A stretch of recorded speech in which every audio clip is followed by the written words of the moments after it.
ये इंसान तस्करों को सजा देने का सबसे असरदार तरीका है। सबसे पहले उसे बिना किसी निशान के पकड़ लिया जाता है। फिर औरत की पीड़ा या उसकी इच्छा की परवाह किए बिना उसे जबरदस्ती एक खास जेल में डाल दिया जाता है। उसके बाद बहुत पुरानी जमी हुई बर्फ का टुकड़ा निकाला जाता है और उस औरत के नंगे शरीर पर बर्फ का पूरा बर्तन उड़ेल दिया जाता है।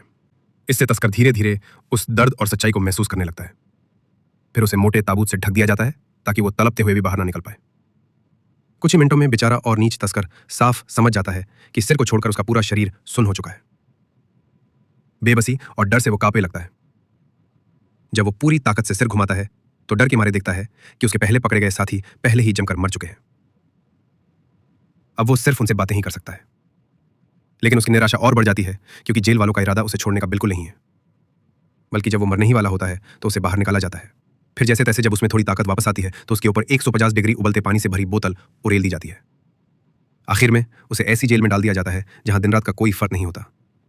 वहां उसे यह डर भी सताता है कि कभी भी उसे घसीट कर ले जाया जा सकता है।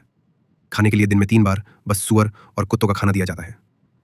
चाहे कितना भी बेस्वाद हो, लेकिन तस्कर को हर हाल में खत्म करना पड़ता है क्योंकि 3 दिन बाद ही जेल वाले उसे तंग करना बंद करते हैं। अगले हफ्ते में जेल की खिड़कियां खोली जाती हैं ताकि वो हल्की सी धूप का एहसास कर सके। लेकिन जैसे ही उसकी आंखें उस रोशनी की आदत डालती हैं, खिड़कियां बंद कर दी जाती हैं और वो फिर अंधेरे में धकेल दिया जाता है। इस तरह का अंतहीन डर और निराशा उसे धीरे धीरे तोड़ देता है। यह सजा उसकी आत्मा को बार बार चाकू से काटने जैसी है। भले ही उसे मौत की सजा ना मिली हो, लेकिन यह यातना किसी भी मौत से ज्यादा क्रूर है।